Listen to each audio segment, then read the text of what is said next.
మన ఫ్రెండ్షిప్ ఎంతో కానీ మిగిలిన నన్ను కొట్టేట్టున్నారు. ఇంతమందిలో మీకు ఒక రావులే కనబడుతుంది.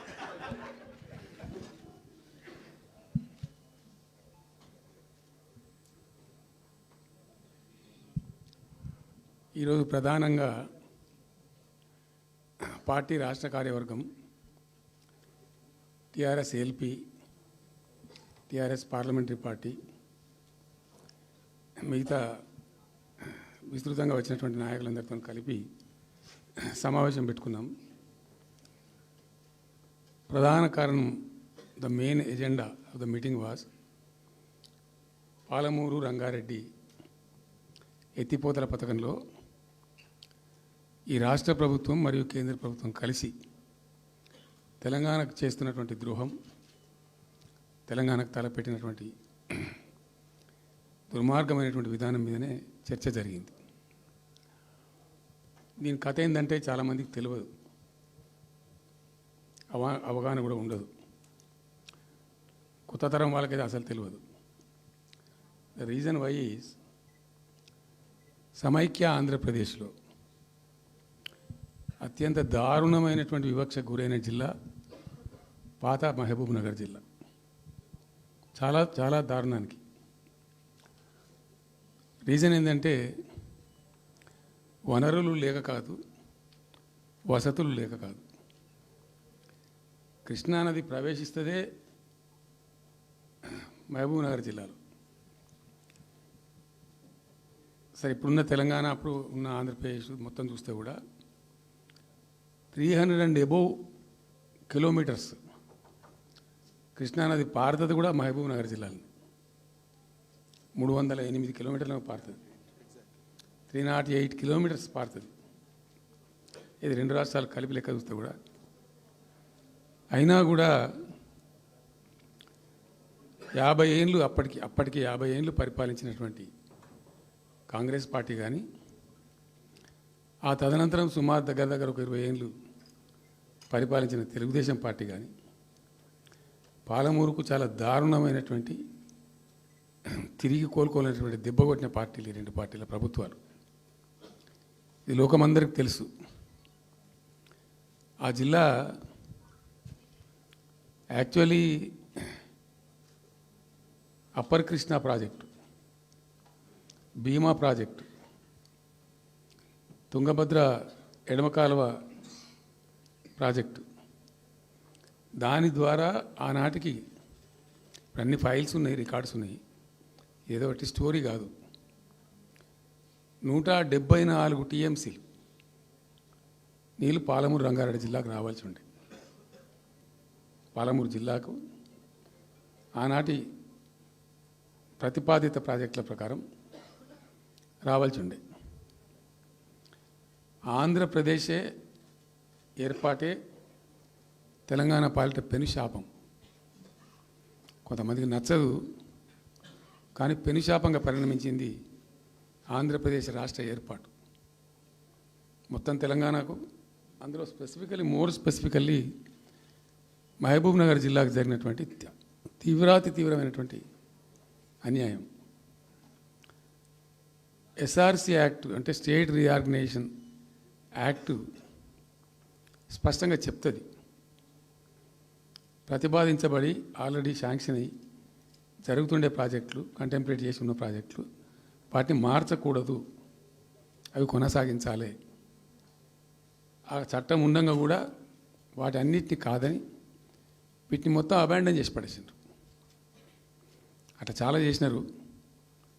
అక్కడ గోదావరి మీద చూసుకుంటే దేవునూరు ప్రాజెక్టు కావచ్చు, ఇచ్చంపల్లి కావచ్చు, రకరకాల ప్రాజెక్టులను అబాండన్ చేసినారు. అందులో అతి తీవ్రమైనటువంటి అన్యాయం మహబూబ్ నగర్ జరిగింది. ఇలా మహబూబ్ నగర్కి ఇచ్చే పాలమూరు ఎత్తిపోతలో మరొకటి కొత్త స్కీమ్ కాదు. గతంలోనే 174 టీఎంసీలకు ప్రాజెక్టులు రూపకల్పన జరిగి అంత అయింది. అయితే మేము చాలా వాదించినాం. మధ్యలో బ్రిజేష్ కుమార్ ట్రిబ్యునల్ వస్తే కూడా అక్కడ పోయి ఆ ట్రిబ్యునల్ని కలిసి చాలా ప్రయత్నాలు చేసినాం. ఉద్యమ సందర్భంలో ఉపన్యాసాలలో, కరపత్రాలలో జలసాధన ఉద్యమం సందర్భంలో మా క్యాసెట్ల రూపంలో, స్పీచ్ల రూపంలో, కరపత్రాల రూపంలో, పోస్టర్ల రూపంలో, క్యాసెట్ల రూపంలో రకరకాలుగా వాదించుకుంటూనే ట్రిబ్యునల్ కూడా వేయాలని పోతే ట్రిబ్యునల్కు ఉండే ఒక డెలికసీ ఏంటంటే వాళ్ళు రాష్ట్రాల మధ్య పంపిణీ చేస్తారు తప్ప రాష్ట్రం లోపల ఉండేటువంటి ఒక ప్రాంతానికంటే వాళ్ళు చేయరు. మీకు రాష్ట్ర హోదా లేదండి, మీరు ప్రాంతము, మీరు రాష్ట్రంతో కొట్లాడుతున్నారు, అది వేరే సంగతి, కానీ మేము స్వీకరించలేము, తీసుకోలేము చట్ట ప్రకారం అని చెప్పి వాళ్ళు నిరాకరించారు. సరే, ఆ తదనంతరం ఉద్యమం జరిగింది, మీ అందరికి తెలుసు. ఇక్కడ ఇంకొకటి కూడా తప్పకుండా చెప్పాలి. బచావత్ ట్రిబ్యునల్ ఏర్పాటైనప్పుడు అతను పంపకాలు చేస్తూ బచావత్ ట్రిబ్యునల్లో స్పష్టంగా రికార్డెడ్ ఇప్పుడు ఉంది. బచావత్ ట్రిబ్యునల్లో స్పష్టంగా పొందుపరచబడి ఉంది. ఇప్పుడు బచావత్ గారు ఖుద్దు రిటైర్డ్ సుప్రీంకోర్టు జడ్జి, ఆయన స్వయంగా ఏమన్నాడంటే ఈ ప్రాంతం నిజంగా చాలా నిరాదరణకు గురైంది, ఇంకా అవుతూ ఉన్నది. ఆ రోజు విపత్కర పరిస్థితి, దుర్భరమైన పరిస్థితి ఏంటంటే పాలమూరు గురించి గంటెడు నీళ్ళు అడిగిన వాళ్ళు లేడేవాడు. ఇంత కేటాయించండి, ఈ కరువు జిల్లా ఉంది అని అడిగేవాడే లేడు. ఆనాటి సమైక్య ప్రభుత్వం చేసిన ద్రోహం. బచావత్ ఏం చేసిండు, మాకు చూడబుద్ధి అయితే లేదు, ఇది మా అంతల మేమే సూమోటో ఈ సమైక్య ప్రభుత్వం ప్రతిపాదించకపోయినా ఒక 17 TMC జూరాల ప్రాజెక్టు మంజూరు చేస్తున్నాము. అయితే సాంకేతిక కారణాలు మరొకటో చూపెట్టి ఈ జూరాల ప్రాజెక్టుని ఇక్కడి నుంచి ఎత్తగొట్టద్దు, వేరే కాడ కట్టద్దు, ఇక్కడ మాత్రమే కట్టి తీరాలి, దానికే అలాట్ చేస్తున్నామని చెప్పి ఒక కండిషన్ పెట్టిండు ఆయన. ఇది ట్రిబ్యునల్. అతను ఒక న్యాయమూర్తిగా పనిచేసిన వ్యక్తి కాబట్టి చూడబుద్ధి కాక ఆ బాధ భరించలేక ఈ కామెంట్ కూడా రికార్డు చేసిండు ట్రిబ్యునల్లో. ప్లస్ ఆ 17 TMC జూరాల ప్రాజెక్టుకు కేటాయించిండు. ఎంత విషాదం అంటే అది ఎప్పుడో 74లో 74 నుంచి 78 దాకా జరిగింది కథ. అతను కేటాయిస్తే దానికి ముట్టినోళ్ళు లేడు, పట్టుకునోళ్ళు లేడు, తీసినోళ్ళు లేడు. అంజయ్య గారు ముఖ్యమంత్రి అయినాక ఒక ఏడాది తర్వాతనేమో అప్పుడు అంజయ్య గారు దానికి ఫౌండేషన్ స్టోన్ వేసారు. ఫౌండేషన్ స్టోన్ వేస్తే ఇక అది మెల్లగా తెలంగాణ ప్రాజెక్ట్ కదా, ఇప్పుడు పట్టుకునోళ్ళు లేడు, దాన్ని మాట్లాడినోడు లేదు, అయ్యలేదు, అవ్వలేదు, ఒక అనాథలాగా ఆ బ్యారేజ్ వరకు కట్టేశారు. దానికి కాలువలు లేవు, నీళ్ళు రావు, పొలాలు పారాయి, కృష్ణానది నీళ్ళు వస్తుంటాయి, గేట్ల ద్వారా పోతుంటాయి. ఎప్పటి వరకు ఈ తతంగం 2001లో గులాబీ జెండా ఎగిరేదాకా ఇదే తతంగం. ఇంకా విషాదం ఏంటంటే అప్పుడు ముఖ్యమంత్రి ఉన్న చంద్రబాబు నాయుడు ఆయన మహబూబ్నగర్ జిల్లాను దత్తత తీసుకున్నాడు. ఆయన దత్తతలో ఉండే చేసి నేను అడాప్ట్ చేసుకుంటున్నా ఈ కరువు జిల్లా, దీన్ని అది చేస్తా, ఇది చేస్తా, పొడి చేస్తా అని మాటలు చెప్పి ఇష్టం వచ్చినన్ని పునాదురాలు వేసిండు. కలవకుర్తి, మన్ను, మశాను రకరకాల పునాదురాలు వేసుకుంటూ ఉద్యమ సందర్భంగా నేను చేసే ఉపన్యాసాలలో నేను మాట్లాడేది ఈ పునాదురాలన్నీ ఎందుకు మనకు పట్క ఏడుస్తానికా, చూస్తానికా, ఏం లాభము, ఈ రాళ్ళని కృష్ణానదిలో అడ్డమేస్తూ చెక్కడమని అయితే భయ అనేది నేను నవ్వేది, జనం సప్పట్లు కొట్టేది సభలలో నేను చెప్తుంటే. ఒక్క డ్రాప్ వాటర్ కూడా పొలాలు పారడానికి రాలేదు. తత్ఫలితమైంది net result. What was the net result?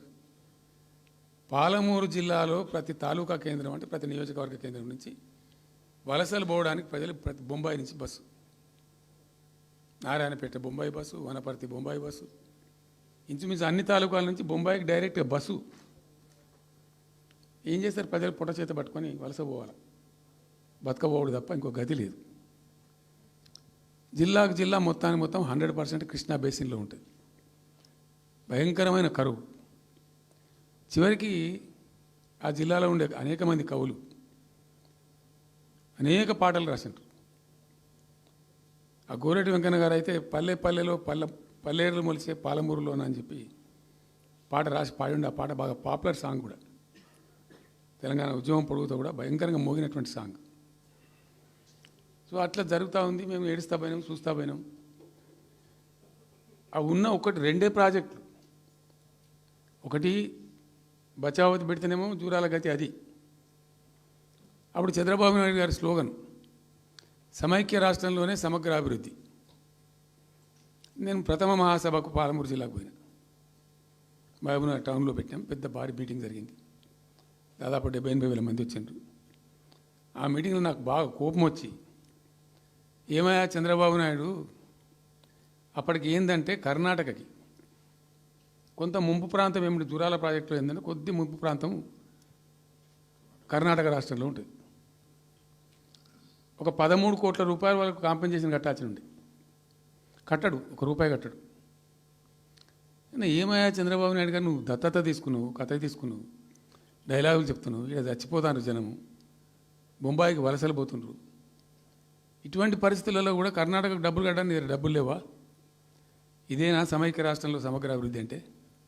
బట్టిగా barrage ఆ గోడలక కట్టిన విడిచిపెట్టేది మీరు చూసి తమాషా పడన్నా అని చాలా తీవ్రమైన విమర్శలు చేశాను. మోకాళ్ళ మీద పరిగెత్తి కట్టిండి చంద్రబాబు నాయుడు. అప్పుడు ఆ కర్ణాటక చెల్లించాల్సిన కంపెన్సేషన్ ఏదైతుందో మోకాళ్ళ మీద ఉరికి నా దాడి తట్టుకోలేక కంటిన్యూగా పెట్టినాం. దాని తర్వాత చంద్రబాబు నాయుడు పార్టీకి సంబంధించిన ఎమ్మెల్యేనే ఆర్డీఎస్ దగ్గర బాంబులు పెట్టి పేల్చేయడం, అది మీ అందరికీ కూడా తెలుసు. బాంబులు పెట్టి పేల్చడం 2 సార్లు 3 సార్లు పేల్చారు. నేను ఫస్ట్ ఉద్యమంలో తెలంగాణ ఉద్యమం స్టార్ట్ అయిన తర్వాత నేను ఎంచుకున్న ఎజెండా, నా ఎజెండాలో మొదటి పాదయాత్ర నేను చేసినటువంటిది జోగులాంబ గద్వాల పాదయాత్ర చేసిన. ఈ అన్యాయం సంగతి ఏంది అని దాన్ని ప్రజలలో ఎండగట్టాలని చెప్పి, గవర్నమెంట్ కూడా ఒత్తిడి తేవాలని చెప్పి, ఎందుకు తెలంగాణ ఉద్యమం చేస్తున్నామని లోకానికి తెలియాలని చెప్పి నేను జోగులాంబ గద్వాల పాదయాత్ర చేసిన. దాన్ని మొత్తం అసలు కంప్లీట్ 80,000 ఎకరాలకు బారాల్సినటువంటి ఆ ఆర్డీఎస్ కెనాలు 15,000 ఎకరాలు, 10,000 ఎకరాలు, 20,000 ఎకరాలకు వచ్చింది, తగ్గిపోయింది. అడిగే నాతుడు లేడు. నేను అంతకు ముందే పాదయాత్ర కన్నా ముందే స్వయంగా మేమందరం జిల్లా మహబూబ్నగర్ జిల్లా నాయకులు నేను కలిసి ఆర్డీఎస్ హెడ్ వర్క్స్ ఎక్కడ ఉంటాయంటే కర్ణాటకలో ఉంటాయి, రాయచూరు దగ్గర. అక్కడ దాకా పోయి మొత్తం ఆశాంతం ఆ కాలువ పొడవుతో తిరిగి అర్థం చేసుకొని ఆ తర్వాతనే నేను గద్వాల టు మన ఆలంపూర్ టు గద్వాల పాదయాత్ర పెట్టాం. తిరిగి దాన్ని ఎక్స్పోజ్ చేసినాం. అప్పుడు అక్కడ గొడవ చేస్తే మళ్ళీ అప్పుడు జూరాల లింక్ కెనాల్ని మొదలుపెట్టింది చంద్రబాబు నాయుడు. జూరాల టు ఆర్డీఎస్కు లింక్ కెనాల్ అని మళ్ళీ డ్రామా కట్టి, అంటే ప్రతిసారి ఏమార్చడము తెలంగాణ ప్రజలను ఒక రకమైన దగా చేయటం తప్ప రాలే, ఒక డ్రాప్ వాటర్ రాలే, ఎప్పుడు రాలే. సరే కొట్లాడుతూ పోయినాం, ప్రజలు బాగా కలిసి వచ్చిండ్రు, సందర్భం కలిసి వచ్చింది, తెలంగాణ అదృష్టం బాగుంది, తెలంగాణ రాష్ట్రం ఏర్పడింది. ఇదంతా కూడా మీకు అన్నముందు జరిగిన చరిత్ర, ప్రతి ఒక్కరికి తెలిసిన చరిత్ర. ఇది ఏం కొత్త స్టోరీ కాదు, కల్పిత కథ కాదు, పుట్టించి చెప్పేది కాదు. పాలమూరు జిల్లా యొక్క దరిద్రం, ఆ దరిద్రంలోకి పాలమూరు నెట్టివేయబడ్డ పరిస్థితి. నేను అందుకే ఊకే మొత్తుకునేది కదా, తెలంగాణ వెనుకబడ్డ ప్రాంతం కాదు, వెనుక పడేయబడ్డ ప్రాంతం, వెనుకకు నెట్టివేయబడ్డ ప్రాంతం అని చాలాసార్లు చెప్పేది. నేను వందల ఉపన్యాసాల్లో చెప్పాను. అది ప్రూవ్ టు బి కరెక్ట్. దాని తర్వాత ఎక్కడి దాకా పోయిన పరిణామాలంటే, పాలమూరు జిల్లాలో ఎండాకాలం వచ్చిందంటే గంజి కేంద్రాలు పెట్టేది. ఏడిసినాం మేము ఒకరోజు. గంజి కేంద్రాలతోని పాలమూరు, ఎందుకంటే యువకులంతా పాపం వలస ఉన్న ముసలివాళ్ళు చచ్చిపోడు, తిండి దొరకక, దానికి గంజి కేంద్రాలు పెట్టి కమ్యూనిస్ట్ పార్టీలు వాళ్ళు వచ్చేది కొంత అడావుడు చేసి ప్రజలకు కొంత గంజి పోసే ప్రయత్నం. చివరి గంజి కేంద్రాలు పెట్టే స్థాయికి దిగజారిపోయింది పాలమూరు. కృష్ణా నది 300 కిలోమీటర్లు పారే జిల్లాలో చాలా దారుణం పోయింది. లివ్వా అంటే కేటాయింపులు ఉన్నాయి, పత ఉంది, కార్ఖానా ఉంది, అప్పర్ కృష్ణా పేరుంది, తుంగభద్ర కాలువ పేరుంది, రకరకాల భీమా ప్రాజెక్టు పేరుంది, అన్నీ ఉంటాయి కానీ రాదు. చూడడానికి మళ్ళీ ముఖ్యమంత్రి దత్తతలో ఉంటుంది కానీ రాదు, ఏమీ రాలే. ఇంకా అందంగా ఈ ప్రాజెక్టులను నేను కూడా అప్పుడు తెలుగుదేశం పార్టీలో పనిచేసిన కదా. ఈ ప్రాజెక్టులకు పెండింగ్ ప్రాజెక్టులను ఒక పేరు పెట్టారు, ఒక టైటిల్ గొప్పతనంలాగా.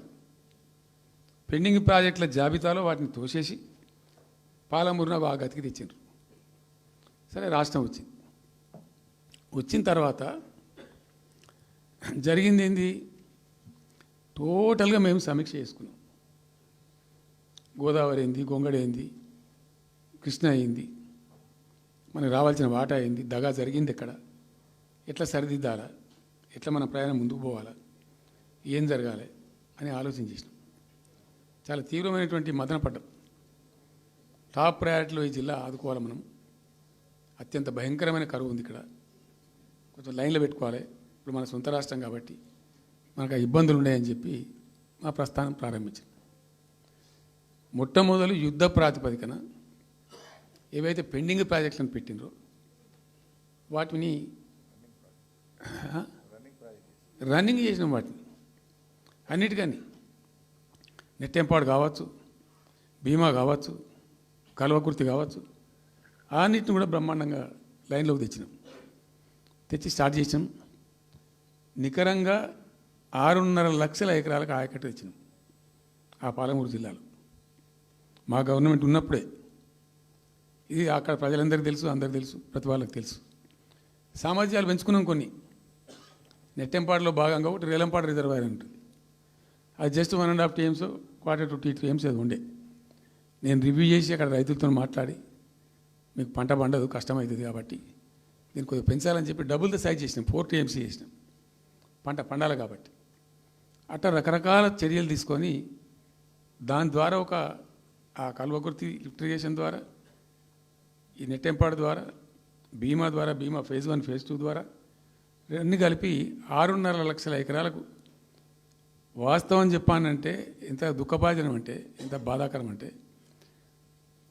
కృష్ణానది 300 కిలోమీటర్లు ప్రవహించేటువంటి పాలమూరులో 30,000 ఎకరాలు కూడా పారకం లేదండి.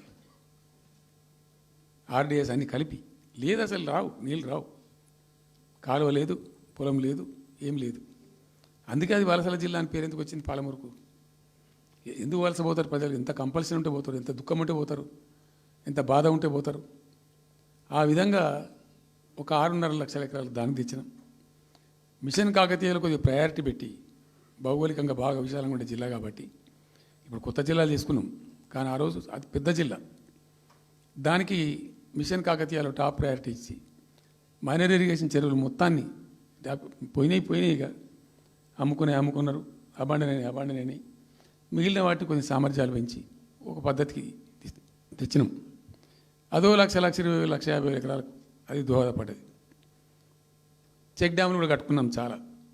చాలా వాగుల మీద 100 కొద్ది చెక్ డ్యాములు కట్టినాం. ఇవన్నీ కూడా మీ కళ్ళ ముందే జరిగినాయి, మీ అందరికీ కూడా తెలుసు. ఈ RDS కెనాల్కి మోసం జరిగింది కాబట్టి మధ్యలో తుంగభద్ర మీద పెట్టి తుమ్మిల లిఫ్ట్ కూడా తెప్పించి తుమ్మిల లిఫ్ట్ కూడా పూర్తి చేసినాం. ఏది RDS ద్వారా కోల్పోయిన ఆయకట్టును రిస్టోర్ చేయడానికి తుమ్మిల లిఫ్ట్ కూడా స్టార్ట్ చేసినాం, నీళ్ళు పోపించినాం, బ్రహ్మాండంగా ఆయకట్టు అంతా పార్పించినాం. ఇట్లా అనేక రకాల చర్యలు అవి తీసుకొని ఒక 6.5 లక్షల ఎకరాలకేమో నెట్ ఆయకట్టు వచ్చింది. ఇండైరెక్ట్ ఆయకట్టేమో భూగర్భ జలాలు పెంచడానికి కట్టిన చెక్ డ్యాములు, మైనర్ ఇరిగేషన్ బాగు చేయడం, దాని ద్వారా కూడా 1,50,000 ఎకరాలకు వచ్చింది.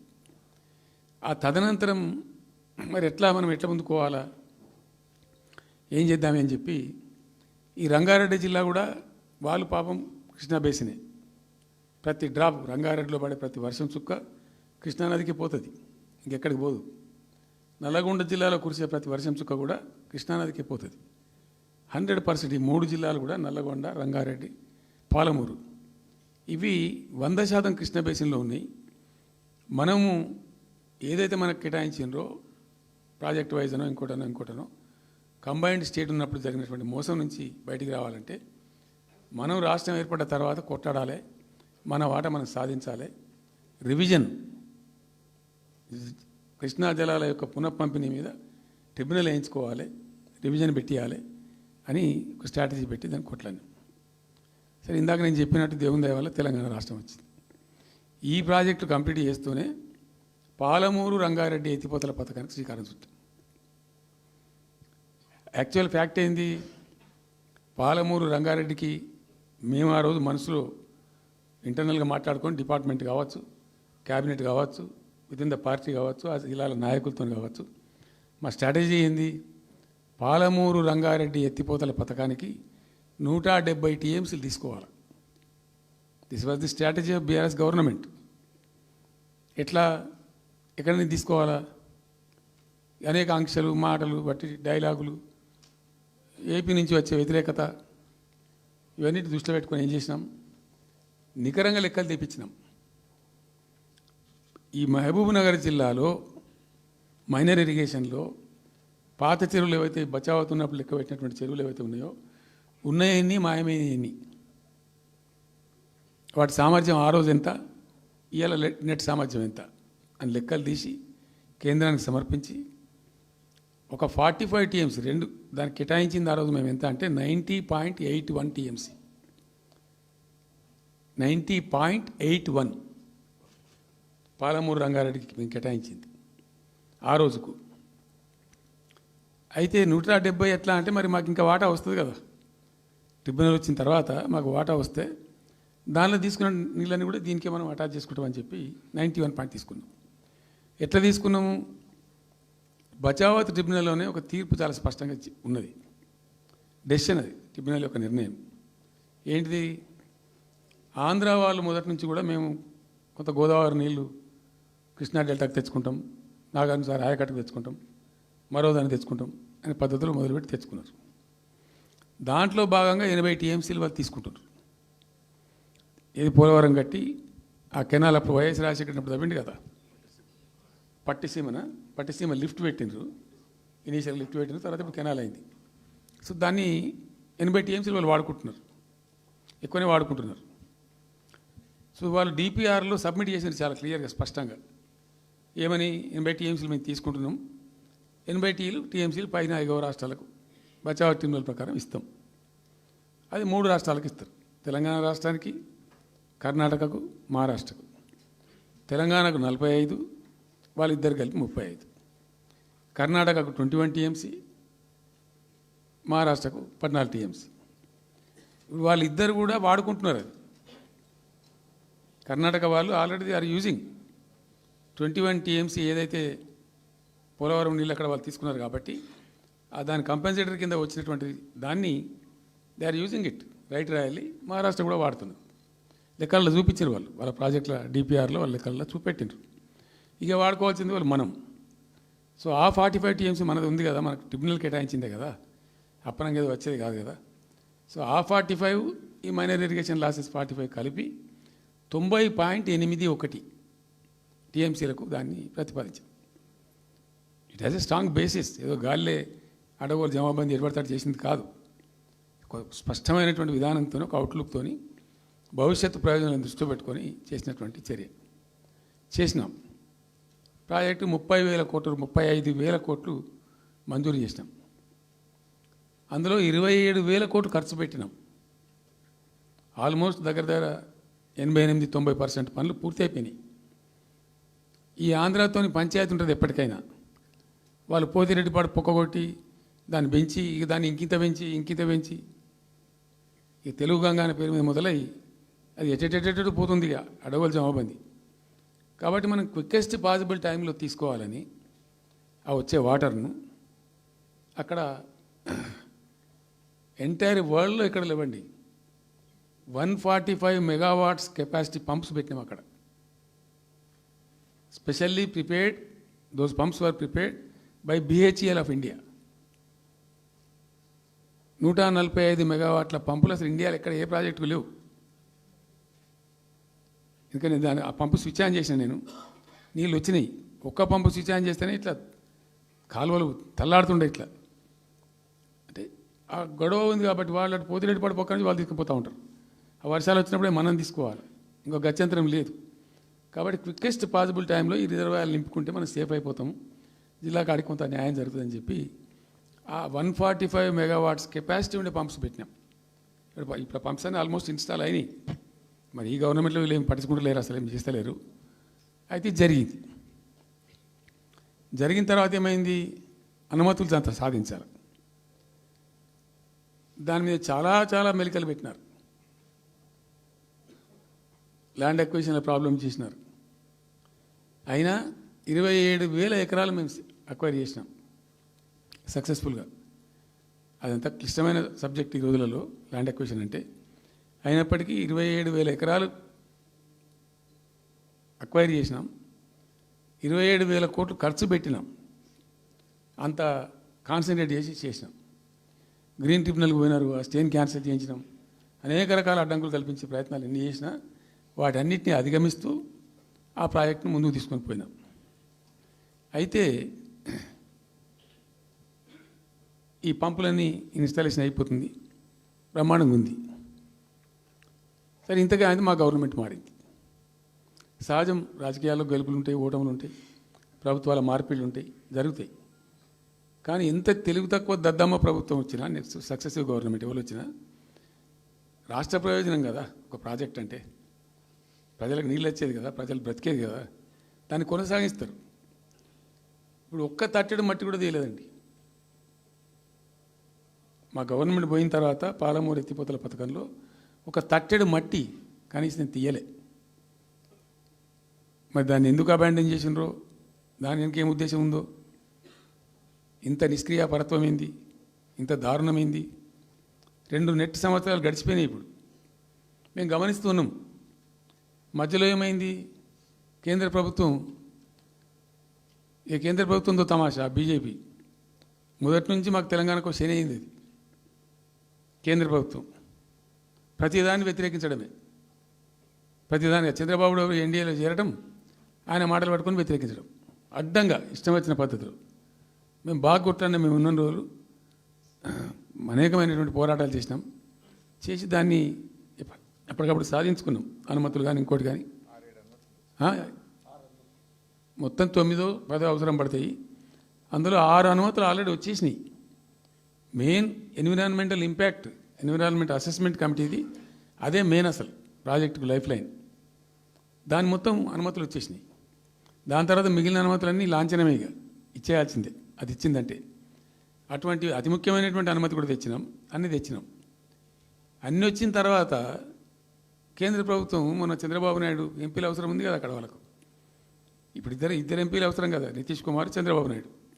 దానికోసం బీజేపీ ఎంతకైనా దిగజారుతుంది. ఆడ ప్రభుత్వం నిలబెట్టుకోవాలి కాబట్టి ఎంతకైనా దిగజారి ఆయన మాట పట్టుకొని డిపిఆర్ను వాపసు పంపించారండి. మేము ఉన్న రోజులు రాలే డిపిఆర్ వాపసు. అనుమతులు తెచ్చిన ఉల్టా మేము. ఇంకా డిపిఆర్ వాపసు వస్తే భూమి ఆకాశం ఒకటి చేయాలా రాష్ట్ర ప్రభుత్వం. ఎంత లొల్లి చేయాలా, ఎంత హడావుడి చేయాలా.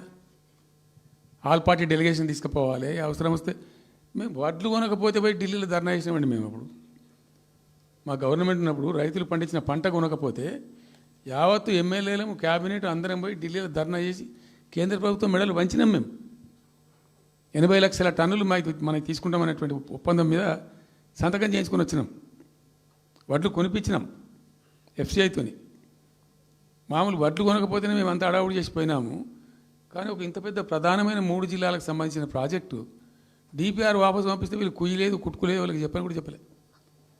తెలియదు ఎవరికి బయట. జస్ట్ దేవర్ ఇంకా బాధాకరమైన అంశం ఏంటంటే, అసలు 170 టీఎంసీలకు దాదాపు మేము ఏమి చేస్తే బ్రిజేష్ ట్రిబ్యునల్ నడుస్తుంది కదా. దీనిలో ఎట్లుంటుందంటే ఇంకో విషయం అండి, దీన్ని స్పష్టంగా చెప్తున్నాను, మళ్ళీ కన్ఫ్యూజన్ వద్దు. దేశంలో ఒక కొత్త రాష్ట్రం ఏర్పడితే దానికి కొన్ని సంక్రమణలు ఉంటాయి. నీళ్ళెన్ని రావాలి, బలాన్ని ఎంత రావాలి, ఫలాన్ని ఎంత రావాలి అని కొన్ని సంక్రమిస్తాయి ఆటోమేటిక్గా. అది ఎస్ఆర్సీ యాక్ట్. భారతదేశంలో ఇనీషియల్గా ఉన్నాయి 14 స్టేట్సే. ఇప్పుడు జమ్మూ కాశ్మీర్ అదేదో వాళ్ళు చేసినారు, కానీ అదర్వైజ్ 15 రాష్ట్రాల తర్వాత ఏర్పడ్డాయి. వాళ్ళు దాన్ని ఇప్పుడు యూనియన్ టెరిటరీ చేసింది కదా లద్దాఖ్ను. 15 అంటే ఒరిజినల్గా ఉన్నదానికంటే ఇంకో రాష్ట్రం ఎక్కువ కలిపి కొత్త రాష్ట్రాలు వచ్చినాయి. సో వాటికి ఒక పద్ధతి ఉంది. ఏ రాష్ట్రం ఏర్పడ్డప్పుడు దానికి ఏదేమి ఇవ్వాలి, హైకోర్టు ఎట్లా, పలాంది ఎట్లా అన్నీ దానికి ఒక చట్టం ఉంది. అవన్నిటిని బుల్డోజ్ చేస్తూ ఇక్కడ ఇయ్యలే. నీళ్ళు ఎన్ని రావాలా, ఫస్ట్ ఛాయిస్ వాళ్ళకి ఇస్తారంటే ఆ రాష్ట్రాలకు ఇస్తారు. ఏ రాష్ట్రాలు అయితే విడిపోయినాయో మీరు మ్యూచువల్ అండర్స్టాండింగ్లో చేసుకోండి అని ఇస్తారు. ఇక్కడ పొసిగే కార్యక్రమం కాదు. కాబట్టి మేము ఏం చేసినామంటే 1 ఇయర్ తర్వాత 1 ఇయర్ లోపు ఒకవేళ పరిష్కారం అయితే 2 రాష్ట్రాలు చేసుకోవాలా, లేదా సెంట్రల్ గవర్నమెంటే ఆర్బిట్రేషన్ ద్వారా చెయ్యాలా కూర్చొని. చేయనప్పుడు ఏం చేయాలంటే సుప్రీంకోర్టుకు పోవాలి. మేము 1 ఇయర్ తర్వాత కేంద్ర ప్రభుత్వానికి అప్పీల్ చేసినాం. సెక్షన్ 3 వేయండి, మాకు కృష్ణా జలాల పునఃపంపిణీ చేయండి. చేస్తే దాన్ని వాళ్ళు ఖాతరు చేయాలి. మేము సుప్రీంకోర్టుకు పోయినాం. సుప్రీంకోర్టు కోపానికి వచ్చింది కేంద్ర ప్రభుత్వం మీద కూడా. ఒక రాష్ట్రం అంటూ ఏర్పడ్డప్పుడు యాక్ట్ ప్రకారం, పార్లమెంట్ యాక్ట్ ప్రకారం వాళ్ళకి రావాల్సిన అన్నీ రావాలి కదా. మరి ఇది కూడా వాళ్ళకి ఏదో తేల్చండి, మీరు తెలుస్తారా లేదంటే అప్పుడు ఆ మంత్రి, ఆయన పేరు షెకావత్ ఉండే కదా, గజేంద్ర సింగ్ షెకావత్, నేను ఢిల్లీ పోయినప్పుడు నన్ను రిక్వెస్ట్ చేసిన ఆయన, భాయ్ సాబ్ మాకు కూడా ఇబ్బంది అవుతుంది, మీరు అది విత్డ్రా చేసుకోండి సుప్రీంకోర్టులో కేసు, మేము సెక్షన్ 3 చేస్తామండి. అప్పటికి 2-3 ఏళ్ళు గడిచిపోయింది, డిలే అవుతా ఉన్నది. నేను పోయినప్పుడు అలా అడుగుతున్నా, పర్సూ చేస్తున్నా, మాట్లాడుతున్నాం, ప్రైమ్ మినిస్టర్ లెటర్స్ ఇచ్చినాం, అన్నీ చేస్తున్నాం. ఫైనల్గా సుప్రీంకోర్టు చివాట్లు పెట్టిన తర్వాత వాళ్ళు ఉండి మీకు విత్డ్రా చేసుకుంటే దయచేసి మేము ఇట్లా సుప్రీంకోర్టు ఆర్డర్ ఇస్తుందని తెలిసిపోయింది వాళ్ళకు కూడా. ఆటోమేటిక్ ఇస్తుంది కదా కోర్టు ఆర్డర్, న్యాయప్రదంగా రావాల్సింది ఇస్తుంది. కాబట్టి ఎట్లా తప్పేటట్లేదు ఇక కోర్టు ఆర్డర్ ఎందుకని చెప్పి మీరు విత్డ్రా చేసుకోండి భాయ్ సాబ్, మేము ఇచ్చేస్తాం. మంచిగా విత్డ్రా చేసి మళ్ళీ లెటర్ పెట్టినాం. మీరు చెప్పిన ప్రకారం విత్డ్రా చేసుకున్నామండి అంటే లెటర్ పెట్టండి అంటే పెట్టినాం. అది ప్రాసెస్లో ఉంది సెక్షన్ 3 వేయడానికి. చివరికి వేసారు. ఇప్పుడు సెక్షన్ 3 వేసారు. దాని మీద బిఎస్ ట్రిబ్యునల్ అపాయింట్మెంట్ కూడా అయిపోయింది. ఇప్పుడు వాదనలు జరుగుతున్నాయి, మాకేం రావాలి, మీకేం రావాలి, తెలంగాణ రాష్ట్రం, ఆంధ్ర రాష్ట్రం మాట్లాడుతూ ఉన్నారు. సో ద క్వశ్చన్ ఏంది, అక్కడ ఉంది, ఇప్పుడు తేలుతుంది. మా ఉద్దేశం ఏంది, 90 టీఎంసీలు అయితే మాకున్నాయి నికరం, మాకు ఎవరు ఇచ్చేది ఏం లేదు, ఎవరు అడుక్కునేది ఏం లేదు. అడిషనల్ ఇంకో 60-70 టీఎంసీ, ఇంకో 70-80 టీఎంసీ కావాలంటే ఎట్లా అంటే ఈ ట్రిబ్యునల్లో వచ్చేటువంటి అధిక వాటా ఏదైతే మనకు ఉంటుందో ఇందులో ఒక గుడ్ సైన్ అని ఈయన బ్రిజేష్ ట్రిబ్యునల్ ఏం చేసిండు, వచ్చిన తర్వాత ఆయన ఒకటి చేసిండు. అంతకుముందు చట్టం ఏముంటుండే, 75% డిపెండబిలిటీ మీదనే నదుల నీళ్ళు కేటాయింపు జరగాలి, 75% డిపెండబిలిటీ మీద. మన కృష్ణా జలాలు ఇచ్చినప్పుడు అట్లే ఇచ్చిండ్రు. ఈయన బ్రిజేష్ ట్రిబ్యునల్ వచ్చిన తర్వాత ఈయన ఏం చేసిండంటే 75% బోల్డ్ అండి, మంచి సర్ప్లస్ ఇయర్స్లో చాలా వర్షాలు పడుతున్నాయి, కావాల్సిన నీళ్ళు వస్తున్నాయి, అవి వేస్ట్ అవుతున్నాయి అనవసరంగా, అట్లెందుకు కేటాయింపులు చేసుకుందాం, 65% డిపెండబిలిటీ పెట్టుకుందాం అని చెప్పి పెట్టిండు. దాని ద్వారా ఏమైంది, మన కృష్ణా నదిలో ఒరిజినల్గా వచ్చిన అలాట్మెంట్ 811 టీఎంసీ, 811 టీఎంసీలే బచావ్ ట్రిబ్యునల్ ప్రకారం. కానీ తదనంతరం ఈయన బ్రిజేష్ వచ్చిన తర్వాత అది ఆల్మోస్ట్ 1005కి పోయింది. ఇంకో 195 టీఎంసీ పెరిగింది, ఆ 10% యాడ్ చేసే వరకు పెరిగితే అలా మనకు కూడా ఆటోమేటిక్ వాటా వస్తుంది. ఇప్పుడు తేలుతుంది అది. సో మేము ఆశపడ్డది ఏంటంటే ఒరిజినల్గా పెట్టుకున్నటువంటి ఈ 90 టీఎంసీ అది బచావ్ ట్రిబ్యునల్ ఇచ్చిందే 45 టీఎంసీ. 45 టీఎంసీ మన మైనర్ ఇరిగేషన్ లెక్కలు బాజాప్తా తీసి ఇచ్చినాం కాబట్టి అది యాక్సెప్ట్ చేసిన వాళ్ళు. ఈ 90 టీఎంసీ ప్లస్ ఇప్పుడు అడిషనల్గా వచ్చేది కలిస్తే మనకు దాదాపు 170-160 దాకా తీసుకొని పోవచ్చు. కంఫర్టబుల్గా ఉంటాం మనం, ఇక్కడ డ్రింకింగ్ వాటర్ కానీ ఇంకోటి కానీ బాధ లేకుండా ఉంటాం, ఆ జిల్లా సుభిక్షం అవుతుంది అని ఆల్రెడీ పాలమూరు జిల్లాలో తెచ్చుకున్నటువంటి 6.5 లక్షల ఎకరాల ఆయకట్టు ప్లస్ దీనిలో ఒక 7 లక్షలు వస్తుంది పాలమూరుకు, అంటే 13.5 lakhs పోతుంది. పాలమూరు జిల్లా కాడికి వస్తే నియోజకవర్గానికి 1,00,000 ఎకరాలు వారాలి. అంత కృషించి అంత కునారిల్లి 60 ఏళ్ళు ఏడిసి గోసపడ్డ పాలమూరుకు ఒక పెద్ద రిలీఫ్ వస్తుంది. దీంతో మొత్తం జిల్లా టాప్ టు బాటం అంతా కూడా ఒక అద్భుతమైనది ఉంటుంది.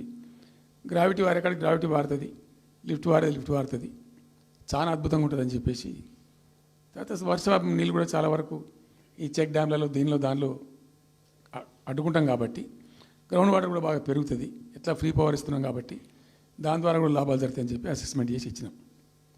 నిజంగా కూడా పాలమూరు ఒక టైంలో తెలంగాణ వచ్చిన తర్వాత 4-5 ఏళ్ళకి నేను పోతే ఎందుకో పోయినాం, బస్సు యాత్ర చేస్తే చాలా అద్భుతంగా ఇక్కడికక్కడ వరికోత మిషన్లు, కల్లాలు, అంతకుముందు పాడుబడ్డ ఇల్లు కనిపించే పాలమూరులో నా కళ్ళతో నేనే చూసిన.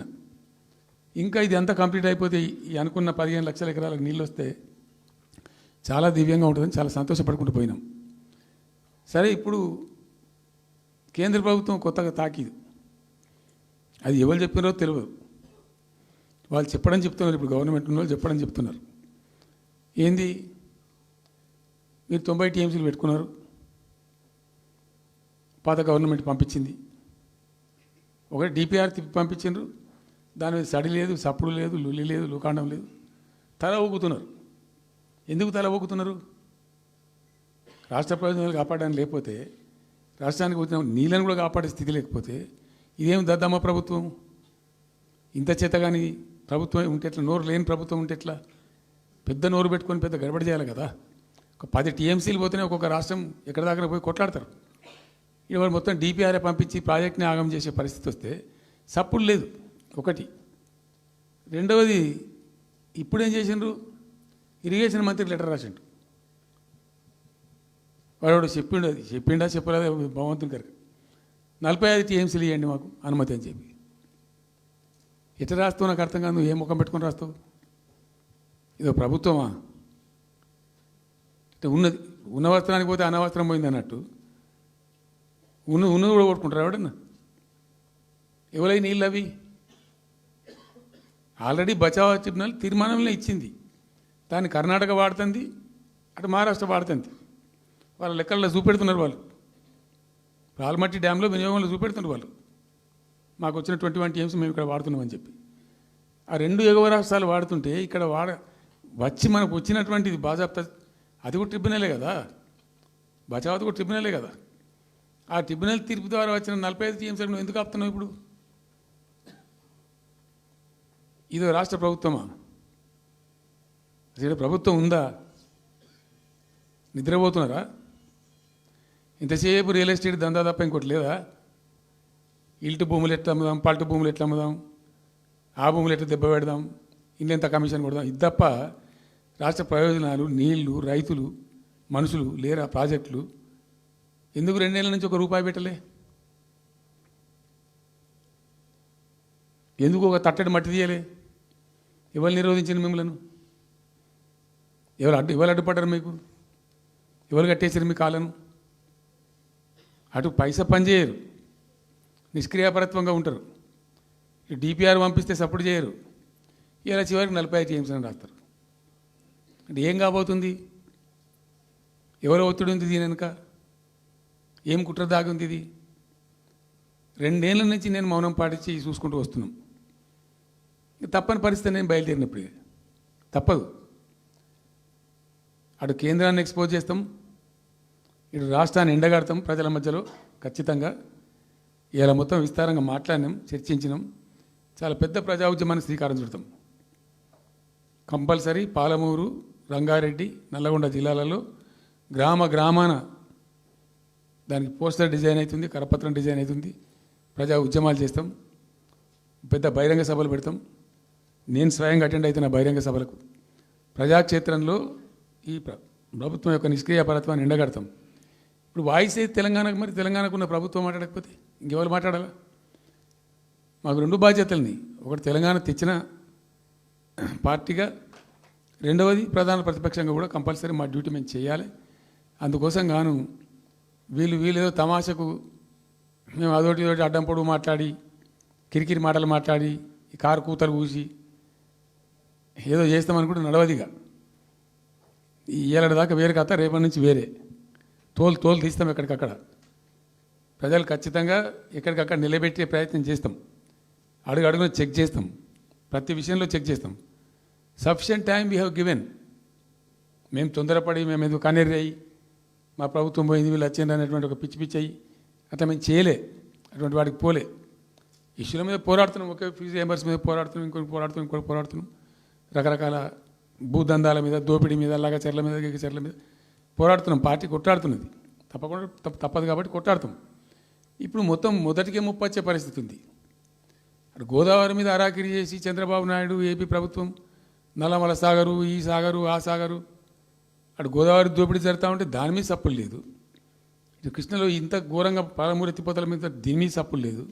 మరి ఎవరి ప్రయోజనాల కోసం ఉన్నట్టు రాష్ట్ర ప్రభుత్వం? ఏం చేయడానికి ఉన్నట్టు? ఏం జరుగుతున్నట్టు రాష్ట్రంలో? కాబట్టి ఎట్టి పరిస్థితుల్లో నేనే స్వయంగా రంగంలో దిగాలనుకున్నా. దినం ఈరోజు డిసిషన్ అయిపోయింది.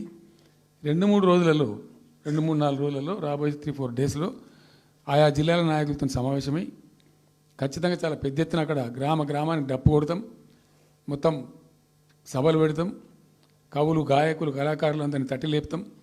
మీ పత్రికా విలేకరులను కూడా రిక్వెస్ట్ చేస్తాం, అక్కడ జరిగే అన్యాయాన్ని, ప్రజలకు జరిగేటువంటి అన్యాయాన్ని, ఈ జలదోపిని అరికట్టాలని ఈ కేంద్ర ప్రభుత్వం అవలంబిస్తున్న విధానాన్ని కూడా తప్పకుండా చేస్తాం. ఇన్ని రోజులు ఒక రకంగా పోయినాం, కానీ తప్పేటట్లేదు. ఇప్పుడు ఎవరితోనైనా సరే కొట్లాడతాం, తెలంగాణ కోసం భయపడం, యాందాకాని పోతాం, ఈ కొండ మీద గోపైనా సరే కొట్లాడతాం, తప్ప ఇడిచిపెట్టాం. ఇక్కడ ఏమి ముఖాలు చూసేది కానీ ఇంకోటి కానీ నైసిటీస్ ఏమి లేవు. There is no nicety at all. Will fight, డెఫినెట్గా ఫైట్ చేస్తాం. ఎందుకంటే రక్షించుకోవాలి, రాష్ట్రం యొక్క హక్కులు రక్షించుకోవాలి, నీళ్ళు రక్షించుకోవాలి, రాష్ట్ర ప్రజల ప్రయోజనాలు రక్షించుకోవాలి. ఈ విధంగా ఇప్పుడు మా కళ్ళ ముందే జరిగినటువంటి దీనిలో ఈ దుర్మార్గంలో ఎట్లా మౌనం పాటిస్తాడు కేసీఆర్? ఎందుకు మౌనంగా ఉంటాం? ఎవరి కోసం ఉంటాం? ఎందుకోసం ఉండాలి? కాబట్టి అరాకిరి ముచ్చట్లు కావు. ఇష్టం వచ్చినట్టు మాట్లాడి, ఇష్టం వచ్చినట్టు ఆల్తు ఫాల్తు కూతలు కూసి ఏదో చేస్తామంటే అది జరిగేది కాదు, జరగనీయం. రెండవది, ఈ ప్రభుత్వం కూడా సర్వభ్రష్ట ప్రభుత్వం, సర్వముల భ్రష్టమైంది. మేము చెప్తా, బీజేపీ కథ కూడా చెప్తా. ఎందుకు చెప్పా? డెఫినెట్గా చెప్తాం. అరే నువ్వు మా ఇంట్లోకి వచ్చి మాకు దోసుకపోతా అంటే ఊరుకుంటామే? నాకు అర్థం ఎవరైతుంది? ఏమైనా ఉండొచ్చు కాక, ఏమైనా ఉండకపోవచ్చు కాక, నీ జేబులో చేయబెట్టి పైసలు కూర్చుకుంటా అంటే ఊరుకుంటామా? శాతరాన్ని కడికైతే కొట్లాడతాం కదా. యాక్చువల్లీ ఒక పద్ధతిలో ఈ రాష్ట్రం ఒక క్రమ పద్ధతిలో మంచిగా ముందుకు పోతూ ఉంటుంది. సంక్షేమం విషయంలో కానీ, అభివృద్ధి విషయంలో కానీ, పారిశ్రామికీకరణలో కానీ, ఐటీ రంగంలో కానీ, క్రైమ్ తగ్గించడంలో కానీ, లా అండ్ ఆర్డర్ మెయింటైన్ చేయడంలో కానీ ఒక మంచి పద్ధతిలో పోతూ ఉంది. ఇవాళ ఏందండి, జంట నగరాలలో పట్టభాగాలు నడి రోడ్డు మీద హత్యలు జరుగుతున్నాయి, అడిగే దిక్కు లేదు. మానభంగాలు జరుగుతున్నాయి, రేపులు జరుగుతున్నాయి. ఎన్సీఆర్బీ రిపోర్ట్ ప్రకారంగా 20% క్రైమ్ రేట్ పెరిగింది తెలంగాణలో. పీస్ఫుల్ స్టేట్ ఉండే, ఫ్రెండ్లీ పోలీసింగ్ ఉండే, అవన్నీ ముఖ్యమైపోతున్నాయి ఇవాళ తెలంగాణలో. చూస్తున్నాం మేము, మౌనం పాటించడానికి చూసుకుంటూ, గమనించుకుంటూ, రికార్డు చేసుకుంటూ అని చర్చ చేస్తున్నాం. ఎప్పటికప్పుడు పెరిగిపోయినాయి. వాగ్దానాలు ఏంటంటే వీళ్ళు చేసినాయి? మంచిగా ఉన్న ప్రజలను, మాకు ఓటేసే ఉద్దేశంలో ఉన్న ప్రజలను పచ్చి అబద్ధాలు టెంప్ట్ చేసి, మోసం చేసి, ఈ రాష్ట్ర ప్రజానీకాన్ని మోసం చేసి, దొంగ మాటలు చెప్పి, మాయ మాటలు చెప్పి, అర్రాస్ పాటలు వాడినట్టు వాడినండి, వేలం పాట వాడినట్టు. కేసీఆర్ 10,000 ఇస్తాడు రైతు బంధుకు, మేము 15,000 ఇస్తాం. మహిళలకు 2,500 ఇస్తాం. కేసీఆర్ కళ్యాణ లక్ష్మి ₹1,00,000 ఇస్తాడు, మేము తులం బంగారం కల్పిస్తాం. మీరు పెళ్లిళ్ళు చేసుకోకుండా ఆపుండ్రి. ఇదే ప్రభుత్వం మీరు చెప్పినటువంటి మాటలు, పెళ్లిళ్ళు చేసుకుంటూ ఆగిపోండి, మీరు నవంబర్లో వేసుకునే బదులు డిసెంబర్లో వేసుకుంటే తులం బంగారం కూడా వస్తుంది. ఉపన్యాసాలలో చెప్పినండి, మా దగ్గర ఉన్నాయి ఆ క్యాసెట్లని. ఇంకేం చెప్పిండ్రు? పెన్షన్ తీసుకునే ముసలి ఎవరైతున్నారో నవంబర్లో తీసుకోకుండా డిసెంబర్లో 4,000 వస్తుంది. తెల్లారే ఇంకేం మాట్లాడిండ్రు? ఏంటిది అది? 2 లక్షల రుణమాఫీ అని నరికిండ్రు. ఉరుకుండ్రి బ్యాంకుల పంట పోయి జల్దీ తెచ్చుకోండి. ఇక ఒక్కటి కాదు, అట్లా అర్రాసి పడవాడినట్టే. చివరికి విద్యార్థులకు, పాపం పేద విద్యార్థులకు ఇండియా ఒక స్కూటీలు కాదా బాబు, చాలా ఉన్నాయి. శాంతాడంత లిస్ట్ 420 హామీలని చాలా ఉన్నాయి. నేను కొన్ని హైలైట్ చేసి చెప్తున్నాను. టెంప్ట్ చేయడంలో, ఫర్ ఎగ్జాంపుల్ ఇప్పుడు ఇండియా మొత్తంలో ఎక్కడ ఏరండి, మేము మొత్తం కూడా 100% సమ్మిళితమైన అభివృద్ధితో మేము ముందుకు పోయినాం.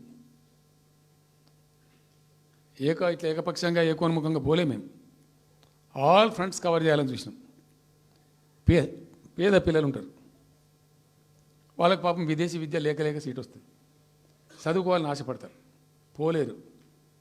వ్యక్తిగతంగా మమ్మల్ని అడిగితే మేము పార్టీగతంగానో వ్యక్తిగతంగానో చేసేది కొంతమేరకు, పాలసీగానే ఎందుకు చేయకూడదని చెప్పి ఆలోచించి 20 లక్షల రూపాయలు ఇచ్చింది. ఎస్సీ ఎస్టీ పిల్లలు పోతే వాళ్ళకి అంబేద్కర్ పేరుని పెట్టినాం.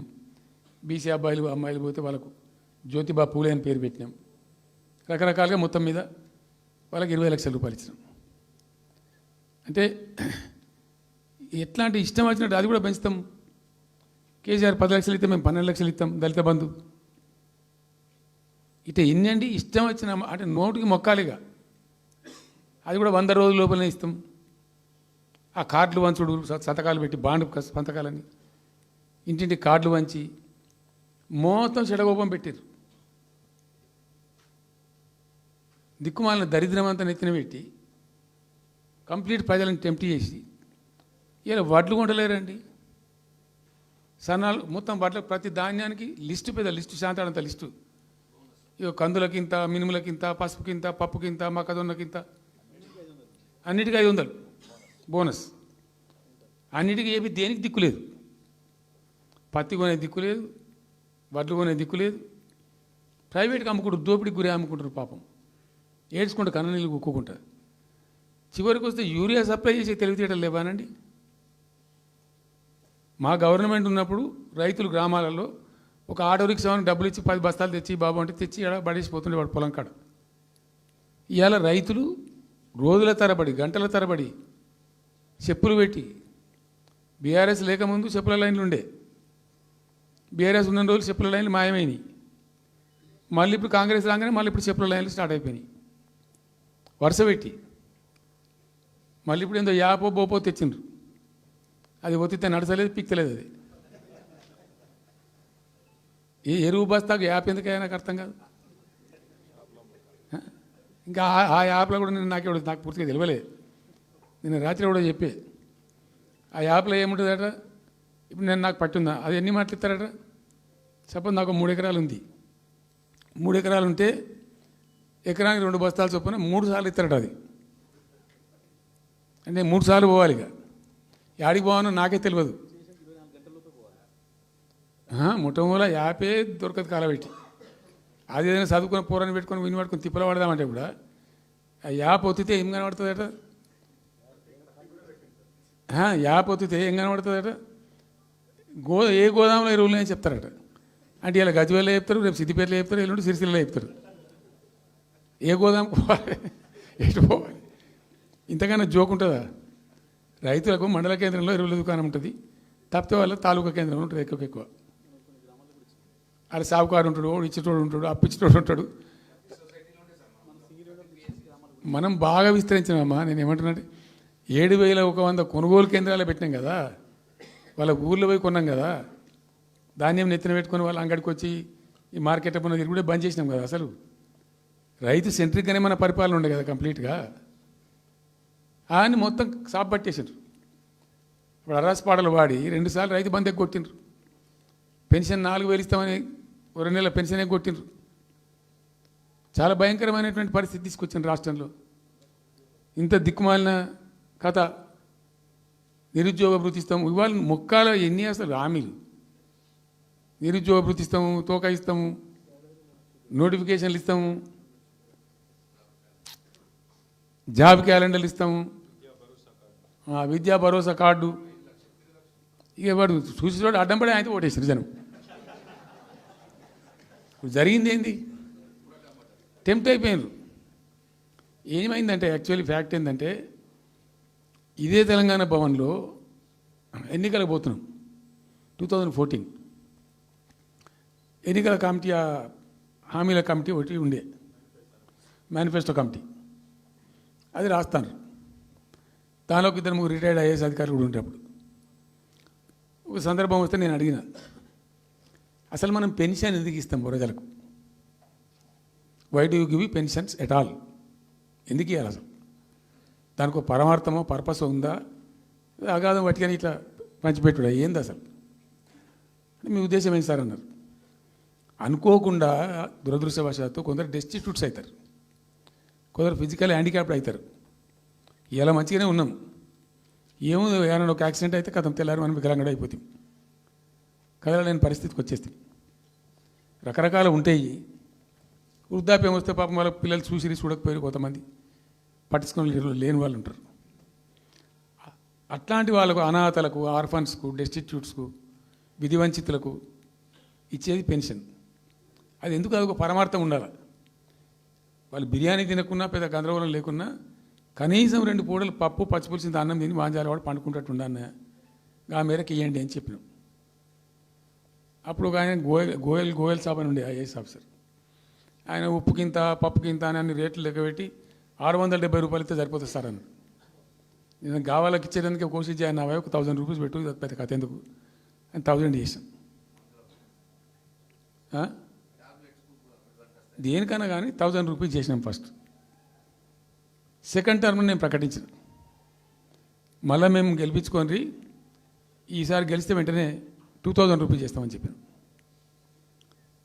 మొదలు 1000 అన్నవాడు అడగలే, మా అంతటా మేమే సుమోటోగా మాట్లాడి చెప్పి డే 1 గవర్నమెంట్ ఇచ్చిన ఫస్ట్ క్యాబినెట్ని డిసైడ్ చేసి 1000 రూపీస్ పెట్టాం. 200 to 1000, 1000 to 2000 also first మంత్ని. Second టర్మ్లో మా గవర్నమెంట్ వస్తే ఫస్ట్ మంతే, ఏ మంత్లో గవర్నమెంట్ వచ్చినా అదే మంత్లో 2000 రూపీస్ చేసినాం, జనానికి అందించినాం.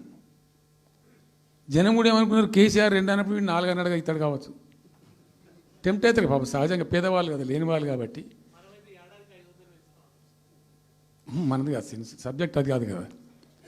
ఈయన 2 ఇచ్చిండు కదా, 200 2000 చేసిండు, ఈడు తప్ప 4000 చేస్తాడేమో అనే ఆశలో మా కోటేసే ఉద్దేశం ఉన్న ప్రజలు కూడా ఈ మాయల పడి పాపం టెంప్ట్ అయిపోయి గోల్మాల్ అయిపోయి ఓట్లు వేసినారు. ఇలా తలలు బాదుకుంటున్నారు, తిడుతున్నారు, భయంకరమైన తిడుతున్నారు. నిన్న నేను హైదరాబాద్ వస్తున్నాను, నిన్న నేను ఫామ్ నుంచి బయలుదేరి వస్తుంటే ఒక 10 చోట్ల ప్రామిస్ చెప్తున్నాను. 10 ప్లేసెస్లో పక్క పండు వచ్చుకో, ఒక కార్లో కూర్చున్న 2 స్టీరింగ్ ఇచ్చి పెట్టి 2 చేతులు మీదకి పెట్టిండు. బాస్ మళ్ళీ మనం జల్దీ రావాలి, మనమే వస్తున్నాం, నెక్స్ట్ మనమే అని దుంకుతున్నాడు. ఆ మోటార్ పైసలు వేసేవాళ్ళు వాడు పక్కన డ్రమన్న పక్కన వచ్చి వాడు వచ్చి నెక్స్ట్ మనమే సార్ వచ్చేస్తున్నాం అంటూ పోతుండ్రు. హైదరాబాద్ సిటీలో అనేక ప్లేసెస్లో కనీసం ఒక 10-12 ప్లేసెస్లో అట్లా చెప్తున్నారు జనం. అది దేనికి సంకేతం? మీ మీద ప్రజలు విశ్వాసం కోల్పోతున్నారు రోజు రోజుకు, మీ చర్యల వల్ల, మీ పిచ్చి పనుల వల్ల. ఇంకోటి ఏంది, మీరు చేసే చర్యలు ఎట్లున్నాయి? మొత్తం రియల్ ఎస్టేట్ బ్రోకర్ దందానేనా? ఫార్మాసిటీ ఎందుకు వచ్చిందండి? ఫార్మాసిటీ మా ప్రభుత్వం ఎందుకు వచ్చింది pharma city? Why do we bring pharma city at all? అనుకోకుండా కొన్ని ప్రాంతాలకు, కొన్ని రాష్ట్రాలకు కొన్ని సందర్భాలు కలిసి వస్తాయి. భారత ప్రభుత్వం ఆనాడు ఉన్నటువంటి నెహ్రూ గారి ప్రభుత్వంలో ఈ ఫిలకు వ్యాధి, కలరా వ్యాధి వ్యాపించి ప్రజలు ఇబ్బడిగా చచ్చిపోయేది. ఎట్లా అంటే దీనికి ప్రాపర్ మెడికేర్ లేదు, ఎక్కడికక్కడ లోకలైజ్డ్ ప్రొడక్షన్స్ ఉండాలని చెప్పి ఐడిపిఎల్స్ అని పెట్టిండ్రు, కొన్ని కీలక రాష్ట్రాలలో పెట్టిండ్రు. అందులో మన అదృష్టంకు ఆ టైంలో హైదరాబాద్ కూడా ఐడిపిఎల్ వచ్చింది. ఐడిపిఎల్ యొక్క పుణ్యమా అని దాంట్లో నుంచి కొంతమంది నేర్చుకొని బయటకు వచ్చి, డాక్టర్ అంజిరెడ్డి కూడా ఐడిపిఎల్ ఎంప్లాయ్, బయటకు వచ్చి వాళ్ళు స్వయంగా పెట్టి చాలా విస్తరించారు. చాలా అంటే చాలా విస్తరించారు. ఆయన దగ్గర, అంజిరెడ్డి దగ్గర పనిచేసిన కూడా బయటకు వచ్చి వాళ్ళు పెట్టుకొని వాళ్ళు విస్తరించారు. ఇట్లా ఏమైపోయింది, Hyderabad has become a medical hub, pharma hub. ఒక ఆయన వచ్చి నాకు డబ్బులు బాగున్నాయి కాబట్టి నేను 10,000 కోట్లు పెట్టి పరిశ్రమ పెడతాను, నడవది, ఎడబడతా అంటే పెడతా అంటే దానికి ఎక్కువ కావాలి. అంటే ఆ ఎంప్లాయీస్, ఆ టెక్నీషియన్స్, ఆ కథా కార్ఖానా ఎక్కడైతే ఉంటుందో అక్కడ సక్సెస్ అవుతుంది. అట్లా ఏమైంది, ఫార్మా యొక్క ఎక్కువ బిల్డ్ అయింది హైదరాబాద్లో. ఫార్మా యొక్క ఎక్కువ బిల్డ్ అయిన ద్వారా చాలా ఇబ్బడి ముగ్గడిగా కంపెనీలు వచ్చినాయి ఇక్కడ. అసలు 1/3 వరల్డ్కు మన జినోమ్ వ్యాలీ నుంచే వ్యాక్సిన్ సప్లై అవుతుంది. ఇలా 1/3 of the world Hyderabad genome valley నుంచే వ్యాక్సిన్ సప్లై అవుతుంది. అట్లా ఎప్పుడో ఉన్న బయాలజికల్ ఈవెంట్స్ ఆ రాజుగారు స్థాపించారు ఆ కాలం 104 సంవత్సరాల క్రితం నిజాం పీరియడ్లో. అట్లాంటి కంపెనీలు వస్తూ వస్తూ వస్తూ వస్తూ వస్తూ Hyderabad has become a best destination for pharma. అయితే ఏమవుతుంది, ఆ రసాయనిక వ్యర్థాలు ఏవైతే ఉంటాయో అవి కొద్ది కారకాలు ఉంటాయి, ఇబ్బందులు కలిగిస్తాయి. మన హుస్సేన్ సాగరే కాలుష్యమయమైపోయి గబ్బు వాసన వచ్చే పరిస్థితి ఉండేది, మనం అందరం కూడా చూసినాం. సో దీని నుంచి ఈ హైదరాబాద్ బయటపడాలి. ఫార్మా వదులుకుందామా, వదులుకోవద్దు. మరి ఏం చేయాలా? ఒక 4 టీములు తింపిందండి నేను ప్రపంచవ్యాప్తంగా. ఐఏఎస్ అధికారుల బృందాలు. శాంతికుమార్ గారు అని చెప్పి ఆమె చీఫ్ సెక్రటరీ కూడా రిటైర్ అయింది. ఆమె అప్పుడు హెల్త్ సెక్రటరీగా ఉండే కొంతకాలం. ఆమె నాయకత్వంలో పంపించాం, చాలా దేశాలకు పంపినాం. మరి తిరిగి రండి. ఇప్పుడు ఏమైంది? మందులు లేని ప్రపంచాన్ని ఊహించలేం. మందులు కావాల్సిందే. మందులు తయారు చేసే సందర్భంలో తప్పకుండా కొంత వేస్టేజ్ ఉంటుంది. ఆ వేస్టేజ్ని ఎట్లా మేనేజ్ చేయాలి అని దానికి తెలివి కావాలి. సింపుల్ ఎగ్జాంపుల్ చెప్పండి, మన ఇంట్లో కిచెన్లో కూడా డైలీ వేస్ట్ ఉంటుంది, కానీ చాలా నీట్గా పెట్టుకుంటాం మనం దాన్ని. ఆ వేస్ట్ని డిస్పోజ్ చేస్తాం, కిచెన్లోనే ఉంచితే చచ్చిపోతాం కాబట్టి ఆ భయానికి క్లీన్ పెట్టుకుంటాం, మన ఓన్ కిచెన్ కాబట్టి. ఎగ్జాక్ట్లీ ఎట్లయితే కిచెన్ క్లీన్ పెడతారో వాటిని కూడా క్లీన్ పెట్టాలి. అయితే ఒక ఫార్మా కంపెనీ ముందు నుంచి మనం పోతున్నాం అనుకోండి, మన దగ్గర అయితే వాసన వస్తుంది, మనకు తెలుస్తుంది ఇదేదో మెడిసిన్ తయారు చేసే కంపెనీ అని. వేరే దేశాలలో అట్లా లేదు. యూరోప్లో లేదు, యూఎస్లో లేదు, చాలా దేశాల్లో లేదు, చైనాలో లేదు. సో గొట్టం నుంచి పొగరాదు. సో మనం మాత్రం టెక్నాలజీ మనం పెట్టుకోలేమా, పెద్ద ఇష్యూ అని చెప్పి ఐఏఎస్ అధికారుల బృందాలను తింపిన నేను అనేక దేశాలకు తింపి పంపించి, హైదరాబాద్లో ఫార్మా ఉంది కాబట్టి హైదరాబాద్ యొక్క లార్జర్ ఇంట్రెస్ట్లో ఫ్యూచర్ దృష్ట్యా ఫార్మాను కాపాడుకోవాలి, ఆ ఎక్కువ పోనీయద్దు, ప్లస్ ఈ కాలుష్య భారం నుంచి ప్రజలను రక్షించుకోవాలి. ఎట్లా అంటే జెడ్ఎల్బీ అని వచ్చింది, జీరో లిక్విడ్ బేస్ అని.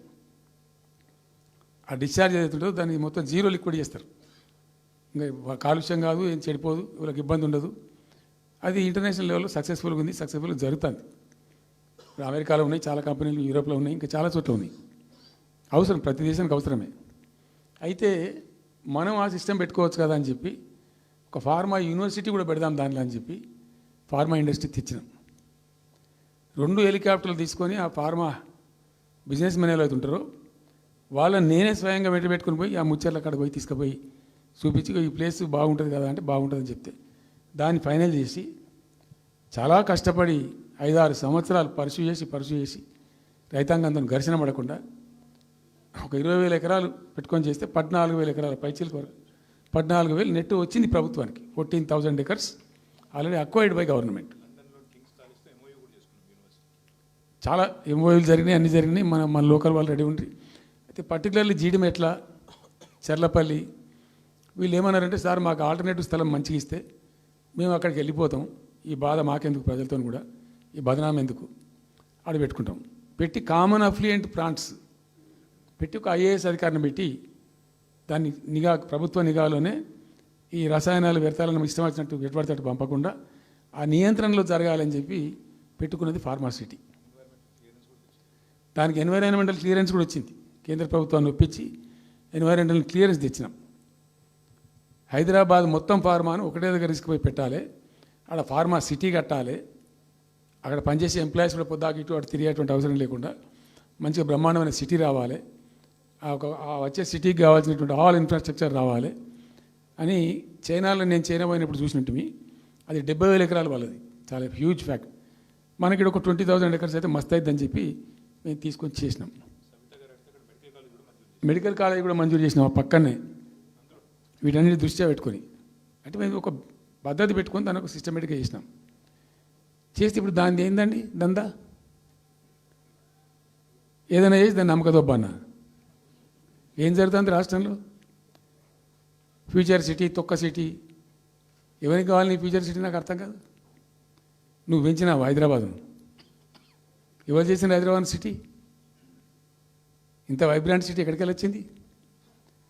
ఓ 400 సంవత్సరాల చరిత్రతోని దీనికంతా ఒకటి పోది జరిగి ఆటోమేటిక్గా పెద్ద సిటీ అయింది. అట్లా అన్నీ కావు, అందరికి కావు. ఎన్ని రాష్ట్రాలకు ఉన్నాయండి? బెంగాల్ కలకత్తా ఉంది, మహారాష్ట్రకి ముంబై ఉంది, మనకు హైదరాబాద్ ఉంది, కర్ణాటకకు బెంగళూరు ఉంది, తమిళనాడుకు మద్రాసు ఉంది, ఢిల్లీ కోర్స్ ఢిల్లీ. వేరే రాష్ట్రాలకు లేవు కదా, 28 రాష్ట్రాలకు ఉండయి. సో ఇంత మహానగరం నిర్మితమైంది. ఈ నగరం యొక్క భవిష్యత్తును దృష్టిలో పెట్టుకొని పెట్టిందే ఫార్మాసిటీ. ఈ సిటీ మొత్తం గబ్బులు వేసిపోవాలి ఇక్కడ దాంతో, నువ్వు తీసుకుపోయాలి ఫ్యూచర్ సిటీ, తోక సిటీ. ఏందన్నట్టు ఇది? అన్ని దిక్కుమాలిన పాలసీలు, రియల్ ఎస్టేట్ బ్రోకర్ దందా తప్పితే ఇంకోటి లేదు. అన్నీ అవే కనబడతాయి మనకు. మీరు పరిశీలనగా చూస్తే, పూర్తిగా చూస్తే అసలు చాలా గందరగోళం. గురుకుల పాఠశాల విద్యార్థులు చచ్చిపోతారండి. ఇప్పటికి 120 మంది విద్యార్థులు చచ్చిపోయారు. గంత నియంత్రణ లేదా? గంత తెలివి లేదా?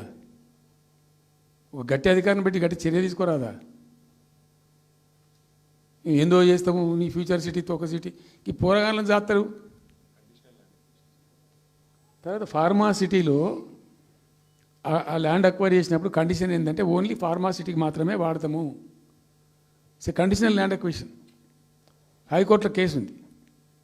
హైకోర్టులో ఈ ప్రభుత్వం ఏం చెప్తుంది? లేదు ఫార్మా సిటీ ఉంటుంది. మళ్ళీ ఆడ 3,000 ఎకరాల్లో వాడేవాడు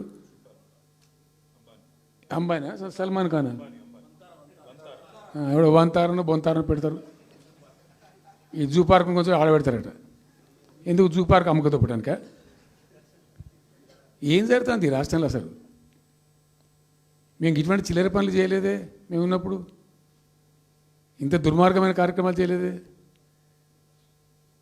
ఇది ఎక్కడ దిక్కుమాలిన దందా? ఏం జరుగుతుంది అసలు? ఏం చేయదలుచుకున్నారు ఈ రాష్ట్రాన్ని? ఇదేం పోతున్న. సో ఇట్లా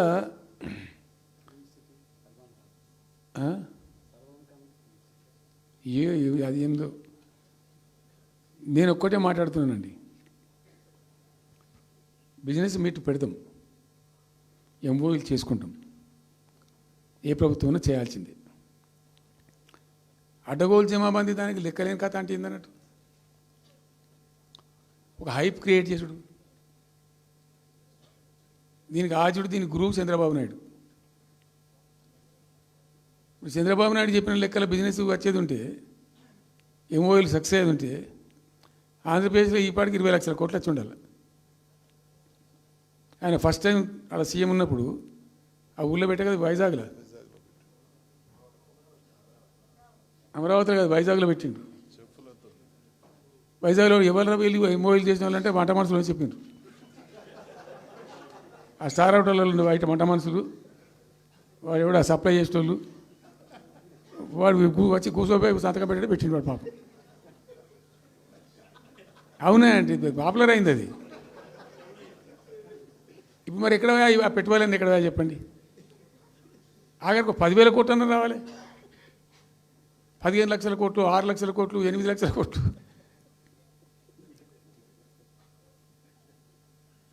అయితే అప్పుడు తమాషా జరిగింది. ఈ భోపాల్ ముఖ్యమంత్రి, అప్పుడు నేను ముఖ్యమంత్రి ఉంటే, భోపాల్ ఆయన పేరు శివరాజ్ సింగ్ చౌహాన్, ఆయన సీఎం ఉండే. ఆయన ఆ ప్లానింగ్, అదే ఇప్పుడు నీతి ఆయోగ్ ఉంది కదా, దానిలో సబ్ కమిటీకి ఆయన చైర్మన్. నేను భోపాల్లో పెడతా బాయ్ సాబ్ జర వచ్చిపోను అని ఖచ్చితంగా ఊరికే బతిమాలితే, ఫోన్ల మీద ఫోన్లు చేస్తే ఏం భోపాల్ లేవా మీరు చూసుకొని అంటే, లేదు సార్ నువ్వు తప్పకుండా రావాలంటే సరే అని పోయినండి. అయితే ఆడొక ఇండస్ట్రీ మినిస్టర్ ఉంది, వాళ్ళ గవర్నమెంట్కి ఉంటారు కదా మధ్యప్రదేశ్కు.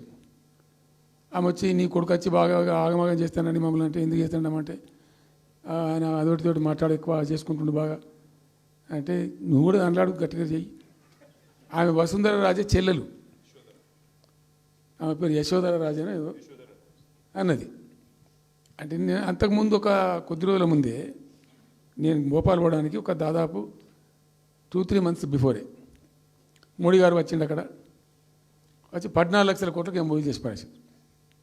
ఇది మధ్యప్రదేశ్ గవర్నమెంట్. నేను మొన్న 14 లక్షల కోసం చేసిన కాదమ్మా, మీకు నాకు అర్థం కాదు, నీకేం రాలేదంటావు నువ్వు. ప్రధానమంత్రి మీకు సపోర్ట్ ఉండే, మీకు పార్టీ అయ్యి మీకు మంచిగా నీకు ఇంత లాభం ఉంది అంటే, ఓ సో బోగసాయి సాబా. ఆమె నేను అతను ప్రామిస్ చెప్తాను, నేను ఐ వాజ్ షాక్డ్.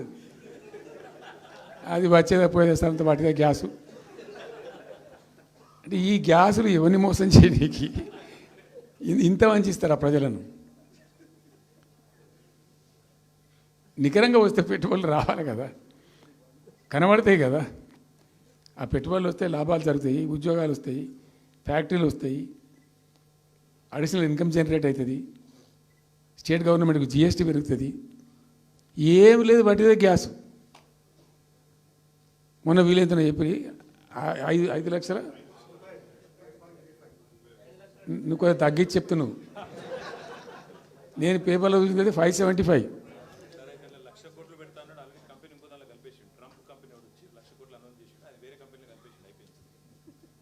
ఇట్లా ఇది ఏమి ట్రంప్ ఓడికి ఇంపి ఇదంతా ఏం పంచాయతీ? ఇట్లా ఇట్లా ఈ ఈ మోసాలు చేసి ప్రజలను ఎంతకాలం పంచిస్తారు? రియల్గా కాంక్రీట్ టర్మ్స్లో రియల్గా రావాలి, కృషి చేస్తే నిజంగా తండ్రాడాలి. మా గవర్నమెంట్ వచ్చిన నాడు హైదరాబాద్ నుంచి సాఫ్ట్వేర్ ఎక్స్పోర్ట్స్ 57,000 కోట్లు ఉండేనండి. మేము దాన్ని 2,47,000 దాకా తీసుకుపోయినాం. స్టెప్ అప్ చేసుకుంటూ వాటిని నరికితే గాలిలో మాటలు చెప్తే వస్తాయా? మేము బిజినెస్ మీట్లు పెట్టలే, కాంక్లేవ్లు పెట్టలే, ఏమి లేదు, పరదాలు కట్టలే. బెస్ట్ పాలసీ చేస్తే ఆటోమేటిక్గా అట్రాక్ట్ అయి వస్తారు.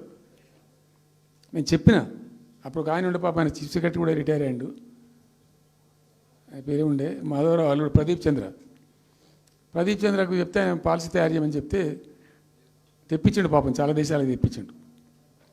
ఒక 50 సార్లు రిజెక్ట్ చేసిండు. ఇట్లా కాదు, నాకు కాంక్రీట్ కావాలి, ఇంకా మంచి కావాలని చెప్పి చాలా కష్టపడి చేసిండు. I must appreciate him. The best policy was brought in. తెచ్చిన తర్వాత కూడా ఎట్లుంటుందంటే, ఒక కంపెనీ వాడు వచ్చిండు, ఫాక్స్కాన్, ఆ మహారాష్ట్రలో కొట్టుకుపోయింది. ఫాక్స్కాన్ అనే కంపెనీ చాలా పెద్ద కంపెనీ వాస్తవానికి. ఇదేవి తయారు చేస్తారు, ఈ సెల్ ఫోన్లు ఇవన్నీ ఎలక్ట్రానిక్స్లో ఉన్నాడు. చాలామంది ఉమెన్కి ఎంప్లాయ్మెంట్ దొరుకుతుంది దాంట్లో, 1000 మందికి. సరే వస్తే మనకు కూడా లాభం జరుగుతుంది. మన ఎంబడి మస్తు దానిలో ఆల్మోస్ట్ వచ్చిండు, 90% వచ్చిండు. మీ పాలసీ బాగుందని అప్రిషియేట్ చేసి అన్ని చేసిండు. యాళ్ళకు వస్తే మహారాష్ట్ర ప్రభుత్వం 3,000 కోట్ల రూపాయలు వానికి నగదు ఇన్సెంటివ్ ఇస్తాను, వాడు కొట్టుకుపోయాడు. 3,000 crores ఎదురిస్తేనే నీకు డబ్బులని తీసుకుపోయాడు. అప్పుడు మనకు అంత కెపాసిటీ లేకుంటే సరే రియల్ ట్రై చేస్తే, కాంపిటీషన్ ఉన్నప్పుడు ట్రై చేస్తే కొన్ని సందర్భాలు జరుగుతాయి, కొన్ని జరిగాయి. ఉన్నట్టు తెలుసు, కట్టండి కదా, నడుస్తుంది కదా, ఫ్యాక్టరీ స్టార్ట్ కూడా అయింది కదా ఆల్రెడీ. సో అట్లా రియల్ ఎఫర్ట్ చేస్తే కొంత జరిగేటువంటి ఆస్కారాలు ఉంటాయి. ఇప్పుడు వెల్స్పన్ కానీ, వరంగల్లో వస్తున్నటువంటి మెగా టెక్స్టైల్ పార్క్లో కైటెక్స్ కానీ, చాలా వాళ్ళు ఎంబడివాడి తనలాడి తిప్పలవాడి అది చేసి పట్టుకొస్తే ఓటి సమకూరుకుంటూ పోతుంటుంది. కానీ వట్టి హైప్ క్రియేట్ చేసి మందిని మోసం చేసి ఎన్ని రోజులు ఇస్తుంది? ఆత్మవంచన, ప్రజావంచన. ఏమైనా వస్తుందిరా బాబు అంటే ఏమి రాదు. ఈ గ్యాస్ల ప్రజలను పెట్టి ఇప్పుడు ఇస్తాన 2,500 దిక్కులేదు మహిళలకు, 1 కోటి మంది మహిళలను కోటీశ్వర్లను చేస్తాం. కాంగ్రెస్ మంత్రులంతా ఒకటే పాట పాడు, ఏమి ఎట్లా చేస్తావా 1 కోటి మంది మహిళలను కోటీశ్వర్లను? నీ దగ్గర ఉంటేనా? ఉన్న రెవెన్యూ పీకింది రాష్ట్రాన్ని, లోపలికి అయిపోయింది. మేము ఉన్నప్పుడు గ్రోత్లో 50% లేదు. అసలు మీ గ్రోత్ గురించి అవగాహన ఉందా? ఒక్కొక్క రూపాయి కూడబెట్టాలి, ఎట్ట తీసుకుపోవాలి? నేను ముఖ్యమంత్రి అయిన తర్వాత నన్ను ఎంతమంది టెంప్ట్ చేసినా ఐఏఎస్ ఆఫీసర్లు వాళ్ళు వీళ్ళు, ₹1 రిజిస్ట్రేషన్ ఛార్జ్ పెంచాలి నేను 4 ఏళ్ళ దాకా. Not even single rupee. ఉల్టా నేను వాళ్ళని పిలిచి మీకు ఏం కావాలి, రియల్ ఎస్టేట్ బాగా మంచిగా చేసుకుపోవాలి, హై క్లాస్ రావాలి అంటే ఎట్లా? హైదరాబాద్లో కూడా స్కై లైన్ రావాలని చెప్పి 3 ఏళ్ళు తిప్పలవాడానండి నేను, 3 years. ఎందుకంటే స్కై లైన్ రావాలని నోటి మాట అంటే రాదు, దానికి కూడా ఎక్కువ కావాలి. ఆ 50 అంతస్తులు 60 అంతస్తులు మీదకి పోయి కట్టేటువంటి ఆ క్రేన్ ఆపరేటర్లు, క్రేన్ డ్రైవర్లు, దానికి సంబంధించిన సరంజామా అంత ఉంటుంది. ఆ ఎక్కువ వస్తే ఆ స్కై రైజ్ వస్తుంది. ఆ ఎక్కువ తేవడానికి చాలా కష్టపడాల్సి వచ్చింది. ఇప్పుడు ఈ రాజభవన్ పక్కనే గేట్ పక్కన ఒకటి ఉంటుంది చూడండి, కాదు ఒక టవర్ ఉంటుంది ఒకటి. నేను అప్పుడు నేను పోతుంటే ఈ పునాది తీసిండు, మంచి స్పాట్ ఇది, వాటర్ ఫ్రంట్ ఉంటుంది హుసేన్ సాగర్. అతను చెప్పుండే మనం స్కై లైన్లో భాగంగా ఇద్దాము, 50 అంతస్తులకు ఇద్దామని చెప్పి ఆగమంటే ఆయన ఎవరో రాజుగారు ఆగలే, ఆయనకి అంతకే కట్టుకోండి పాపం. It took me 3 years to bring sky line to Hyderabad.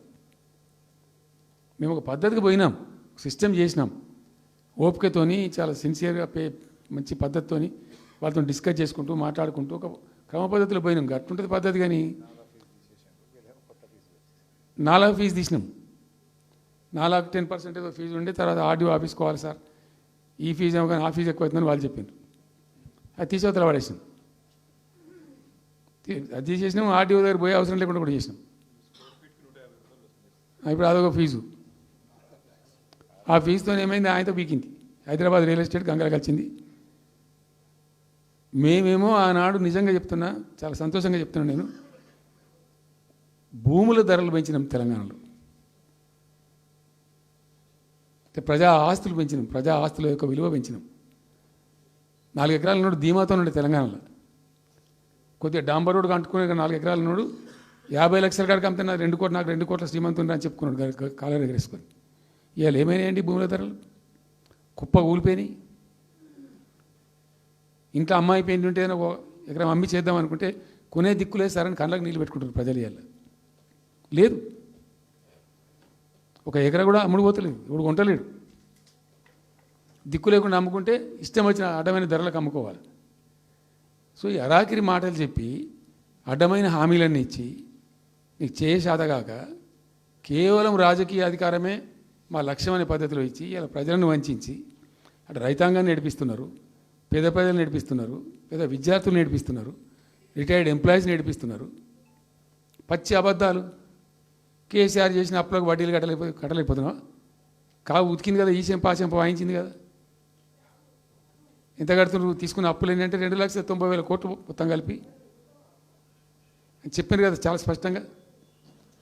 So ఇట్లా ఇవన్నీ వాస్తవాలు ఒక పక్కకుంటే అన్ని అబద్ధాలు చెప్పుకుంటూ ఇష్టం వచ్చినట్టు మాట్లాడుకుంటూ ఇక నన్ను ఇచ్చడానికైతే వాళ్ళ నోరు మొక్కాలిగా.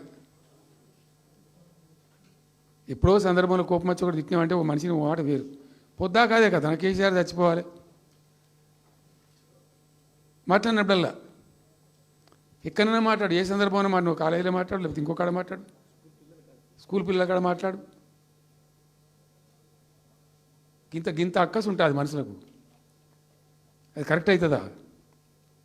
సో ఇష్టం వచ్చిన పద్ధతులు, మాటలు, ఇష్టం వచ్చిన దుర్మార్గ ప్రచారాలు, అన్ని పచ్చి అబద్ధాలు నోరు తెరిస్తే. రియాలిటీ వేరుంది, జరుగుతున్నది వేరున్నది, అన్ని రికార్డ్ అవుతున్నాయి, ప్రజల్లో అన్ని గమనిస్తున్నారు. సో కాబట్టి ఏదేమైనప్పటికీ పాలమూరు రంగారెడ్డి ఎత్తిపోతల పథకం విషయంలో ఎట్టి పరిస్థితుల్లో రాజీ పడం. ఈ ప్రభుత్వాన్ని నిద్రపోనీయం, కేంద్ర ప్రభుత్వాన్ని కూడా నిద్రపోనీయం. మా హక్కుల పరిరక్షణకు ఒక డ్రాప్ తక్కువైనా కూడా at any cost, at whatever cost, TRS పుట్టిందే తెలంగాణ ప్రజల కోసం. తెలంగాణ ప్రజలకు ఒక నొక్కు పడుతుంటే మౌనం పాటించలేం. మీరు ఏం ఊరుకో ఏం చేసుకో. నాకు ఇన్ఫర్మేషన్ వచ్చింది, మీటింగ్ జరుగుతుంటే మరి 4 గంటలకు అయిపోవాలి లెక్క ప్రకారం. It was extended. 5 గంటలకే ఉత్తమ్ కుమార్ రెడ్డి ప్రెస్ మీట్ పెట్టిండు. మీకు కూడా వచ్చి ఉంటుంది ఇన్విటేషన్. ఎందుకు కేసీఆర్ కాగానే మనం ఇంకొక వరుస మళ్ళీ మురగాలి. చిట్ చాటు అది కూడా ఎందుకు మొరగడానికి? ఆ మొరుగుడుకు వాల్యూ ఉంటుంది. So thank you so much. ఈరోజు నేను ఏమంటున్నాను, మీతో ఒక request, Rahul, don't be hasty. ఇవాళ I'm only restrict my self to Palamuru ఎత్తిపోతల పథకం. అది డైల్యూట్ అవుతుంది కాబట్టి ఇలా చెప్పాను. నేను ఉంటున్నా, మీకు అందుబాటులో ఉంటుందిగా. I'm on the field now. కాబట్టి మీకు please here me. You have to excuse me today. దానికే నేను రిస్ట్రిక్ట్ అవుతాను. ఇవాళ any question, 100 questions you put me, I will give you answer tomorrow or day after, any time. Thank you.